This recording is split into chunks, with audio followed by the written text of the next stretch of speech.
Merci de rester avec nous sur le chemin vers la maturité. Ce plateau a la grande mission de vous faire découvrir les contenus des livres chrétiens. Actuellement, nous sommes en train de poursuivre avec le livre La vie chrétienne normale, écrit par Watchmani, sélectionné pour vous par Dr Jonathan Batso et évangéliste Léo Siahava. La lecture de Grâce Mouyissa. Nous sommes au 6e chapitre. Le chemin du progrès, c'est donner à Dieu.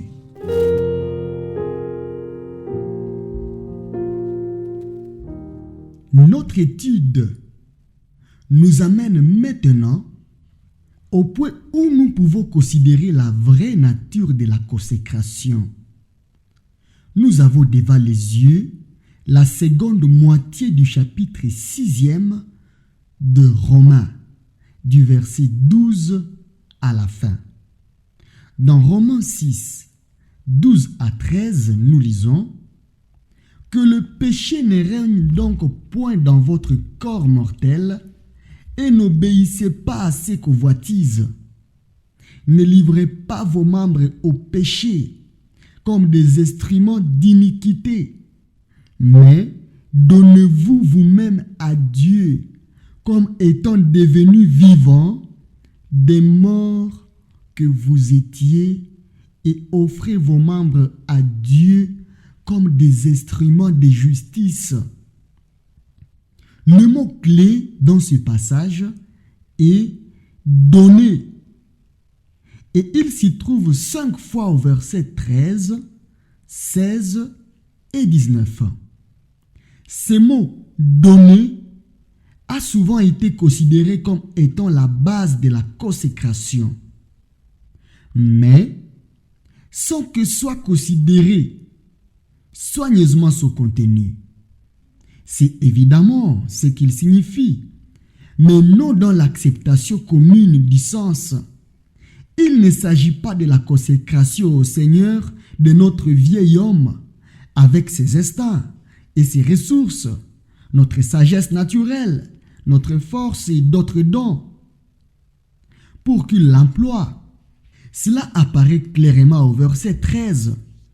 Remarquons cette phrase. Comme étant devenus vivants, des morts que vous étiez.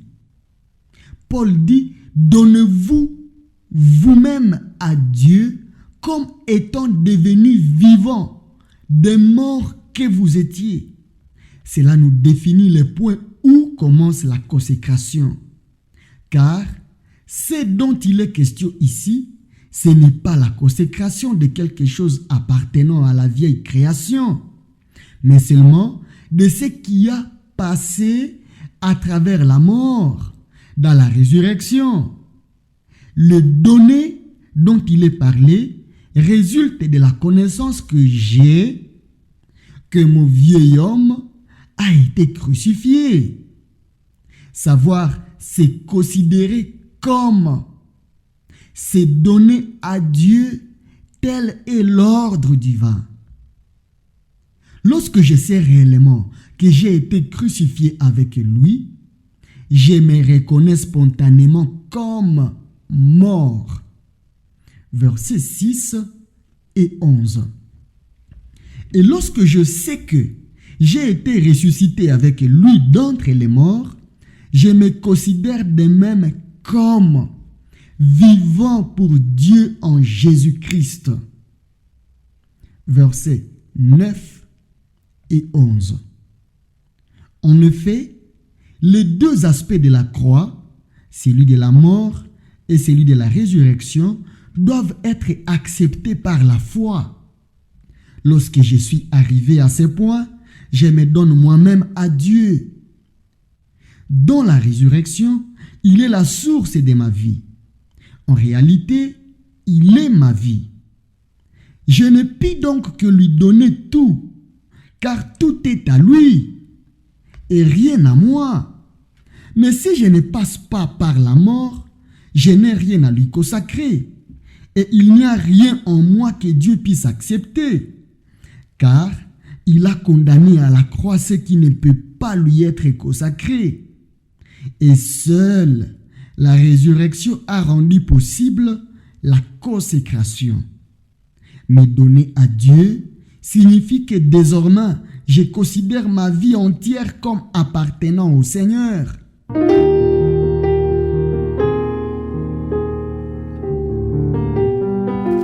Le troisième pas, donnez-vous. Remarquons que ces dons, cette offrande, concerne les membres de mon corps. Ce corps qui, comme nous l'avons vu, est désormais hors d'emploi à l'égard du péché. Donnez-vous vous-même et offrez vos membres, dit Paul, et encore, livrez vos membres. Romains 6, 13 et 19. Dieu me demande de considérer désormais tous mes membres, toutes mes facultés, comme lui appartenant entièrement. C'est une grande chose de découvrir que je ne m'appartiens plus à moi-même, mais que je suis à lui. Si les 500 francs que j'ai dans ma poche m'appartiennent, je peux en disposer librement. Mais s'ils appartiennent à quelqu'un qui me les aurait confiés, je ne puis les dépenser pour acheter ce qui me plaît et je veillerai à ne pas les perdre. La véritable vie chrétienne commence lorsque l'on sait cela. Combien d'entre nous savons-nous que parce que Christ est ressuscité, nous sommes vivants pour Dieu et non pour nous-mêmes? Combien d'entre nous n'osons-nous pas employer notre temps, notre argent ou nos talents pour nous-mêmes parce que nous avons compris qu'ils sont au Seigneur et non point à nous-mêmes? Combien d'entre nous avons-nous un sens si fort d'appartenir à un autre que nous n'osons pas gaspiller ces francs de notre argent, ni une heure de notre temps, ni aucune de nos forces physiques ou mentales? Un frère chinois voyageait un jour en chemin de fer et il se trouva dans un compartiment en compagnie de 3 incroyants qui voulaient jouer aux cartes pour tuer le temps. Comme il leur manquait un 4e partenaire, ils invitèrent ses frères à se joindre à eux. « Je regrette de vous décevoir, leur dit-il. Mais je ne puis pas prendre part à votre jeu, car je n'ai pas apporté mes propres mains. » « Que voulez-vous dire » demandèrent-ils déconcertés. « Ces 2 mains ne m'appartiennent pas, » leur répondit-il. Puis il leur expliqua le changement de propriétaire qui s'était fait en lui. Ses frères considéraient les membres de son corps comme appartenant totalement au Seigneur. C'est cela la vraie sainteté. Paul dit, mettez vos membres au service de la justice pour votre sanctification ou sainteté. Romains 6, verset 19. Faites-en un acte bien précis. Donnez-vous vous-même à Dieu. Donnez-vous vous-même à Dieu.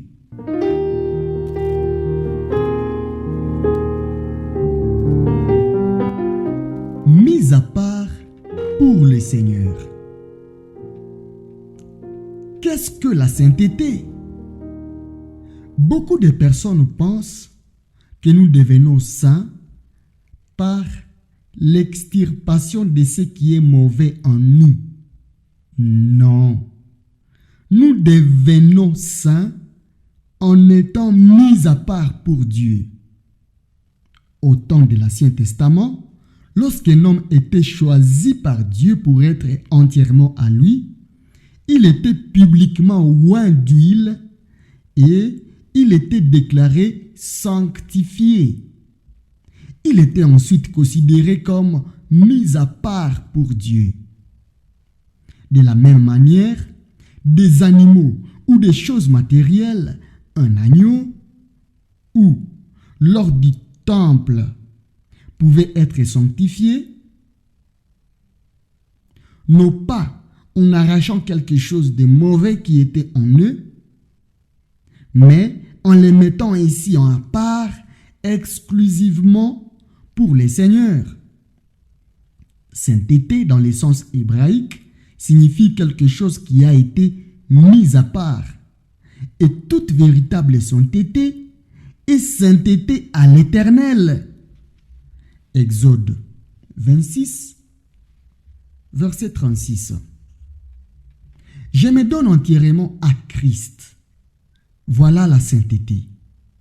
Me donner moi-même à Dieu signifie que je reconnais être entièrement à lui. Ce don de moi-même est un acte précis, tout aussi précis que le fait de me considérer comme. Il doit y avoir un jour dans ma vie où j'ai passé de mes propres mains dans les siennes, et à partir de ces jours, je lui appartiens, à lui et non plus à moi-même.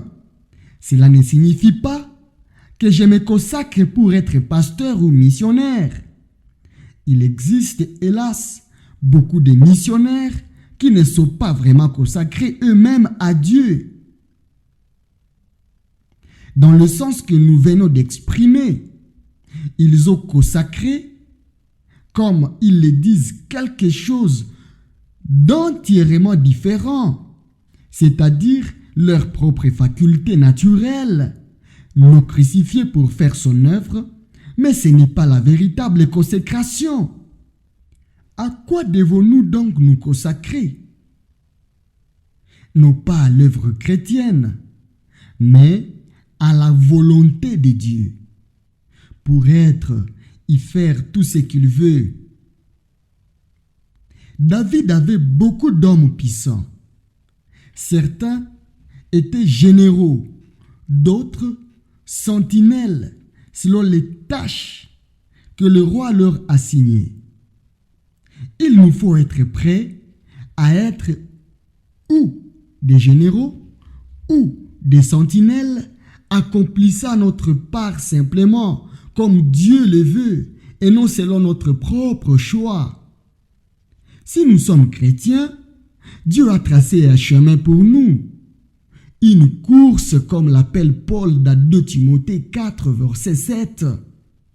Ce n'est pas seulement le chemin de Paul, mais celui de chaque chrétien qui a été clairement tracé par Dieu, et il est d'une importance suprême que chacun de nous connaissions le chemin que Dieu a tracé pour nous et que nous y marchions.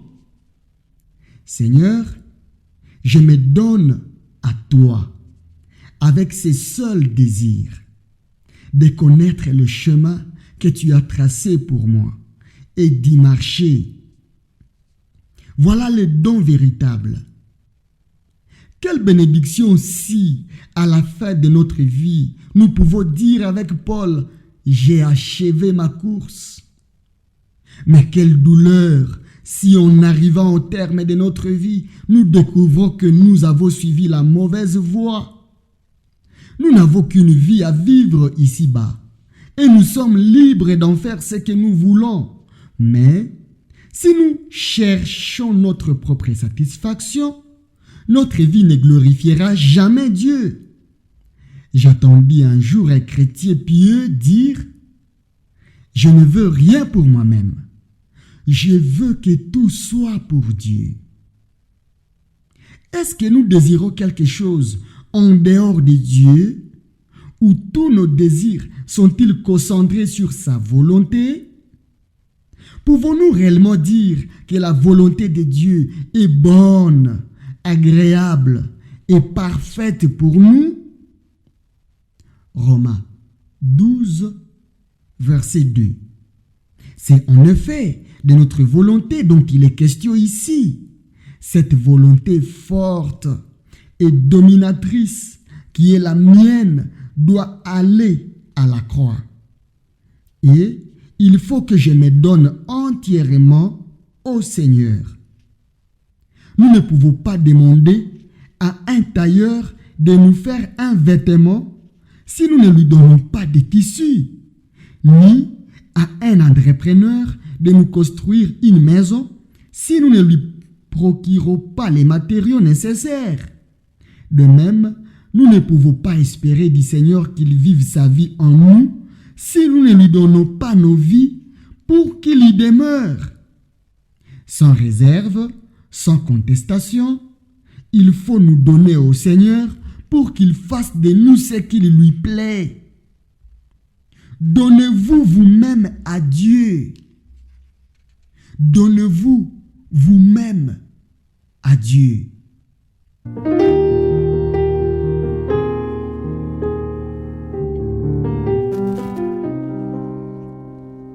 Serviteur ou esclave. Si nous nous donnons sans réserve à Dieu, beaucoup d'ajustements devront se faire dans nos vies, dans notre famille, notre travail, nos relations dans l'église, nos opinions personnelles. Dieu ne permettra pas que quoi que ce soit de nous-mêmes subsiste. Ce doigt touchera point par point tout ce qui n'est pas de lui. Et il nous dira, ceci doit disparaître. Sommes-nous prêts à cela? C'est une folie que de résister à Dieu, et il est toujours sage de se soumettre à lui. Nous reconnaissons que plusieurs d'entre nous, nous avons encore des controverses avec le Seigneur. Il veut une chose, tandis que nous en voulons une autre. Il y a des choses que nous n'osons pas sonder, pour lesquelles nous n'osons pas prier, auxquelles nous n'osons pas même penser, de peur de perdre notre paix. Nous pouvons ainsi nous dérober à certains problèmes, mais cela nous fait sortir de la volonté de Dieu. Il est toujours si facile de sortir de sa volonté. Mais combien il est précieux de nous remettre entre ses mains pour qu'il puisse agir en nous comme il le veut. Combien il est précieux d'avoir conscience d'appartenir au Seigneur et de n'être point à nous-mêmes. Il n'y a rien de plus précieux au monde. C'est ce qui nous donne la certitude de sa présence continuelle et la raison en est claire. Il me faut premièrement avoir la certitude d'appartenir à Dieu, pour avoir ensuite la conscience de sa présence en moi. Lorsque je me serai reconnu comme lui appartenant, je ne ferai plus rien dans mes propres intérêts, car je suis sa propriété exclusive. Ne savez-vous pas que si vous vous livrez à quelqu'un comme esclave pour lui obéir, vous êtes les esclaves de celui à qui vous obéissez? Romains 6, verset 16. Le mot esclave est en effet bien approprié. Nous les rencontrons à plus d'une reprise dans cette seconde partie de Romains 6. Quelle est la différence entre un serviteur et un esclave? Un serviteur peut servir un maître sans que celui-ci ait sur lui le droit de propriété. Si le serviteur aime son maître, il peut le servir. Mais s'il ne l'aime pas, il peut lui donner son congé et chercher un autre maître. Il n'en est pas ainsi pour l'esclave. L'esclave est non seulement le serviteur d'un autre, mais il est la propriété d'un autre. Comment suis-je devenu l'esclave du Seigneur. Lui, de son côté, m'a acheté. Et moi, de mon côté, je me suis donné à lui. En vertu de la rédemption, je suis la propriété de Dieu. En vertu de la rédemption, je suis la propriété de Dieu. Mais pour être son esclave, je dois me donner volontairement à Dieu, car il ne m'y contraindra jamais. Ce qui est à regretter chez beaucoup de chrétiens d'aujourd'hui, c'est qu'ils ont une idée trop restreinte de ce que Dieu demande d'eux. Avec quelle légèreté ils diront « Seigneur, je suis prêt à tout ». Savons-nous que Dieu nous demande notre vie même?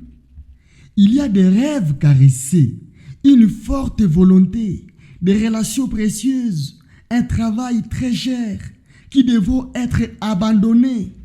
C'est pourquoi, si nous ne voulons pas le faire entièrement, ne nous donnons pas à Dieu, car Dieu nous prendra au sérieux alors même que nous ne l'aurions pas fait sérieusement. Que fit le Seigneur lorsque le garçon de Galilée lui apporta son pain? Il les rompit. Dieu brisera toujours ce qui lui est offert. Il brise ce qu'il prend. Mais, après l'avoir brisé, il les bénit et l'emploie pour répondre aux besoins des autres. Lorsque vous vous donnez au Seigneur, il commencera par briser ce que vous lui avez offert. Tout semble aller mal et vous protestez, y croyez voir des fautes dans les voies de Dieu. Mais, en rester là, ce ne serait être qu'un vase brisé, sans aucune utilité pour le monde, parce que vous êtes allé trop loin pour qu'il puisse encore se servir de vous, et sans utiliser pour Dieu également, parce que vous n'avez pas été assez loin pour qu'il puisse se servir de vous. Vous n'êtes plus en accord avec le monde, et vous êtes en contestation avec Dieu. C'est une tragédie pour beaucoup de chrétiens. Le don de soi-même au Seigneur doit être un acte initial et fondamental. Ensuite, jour après jour, je dois continuer ces dons de moi-même sans trouver injuste la manière dont il se sert de moi, mais en acceptant avec action de grâce cela même qui révolte la chair. Je suis au Seigneur et je ne me considère plus comme étant à moi-même, mais je reconnais en toutes choses son droit de propriété et son autorité. C'est l'attitude que Dieu demande et la maintenir, c'est la vraie consécration. Je ne me consacre pas pour être un missionnaire ou un prédicateur, je me consacre à Dieu pour faire sa volonté. Là où je me trouve, soit à l'école, soit à l'atelier, ou au bureau, soit à la cuisine, acceptant tout ce qu'il me confie comme étant les meilleurs. Car tout est bon pour ceux qui sont entièrement à lui. Puissions-nous toujours avoir cette conscience vivante que nous ne sommes point à nous-mêmes.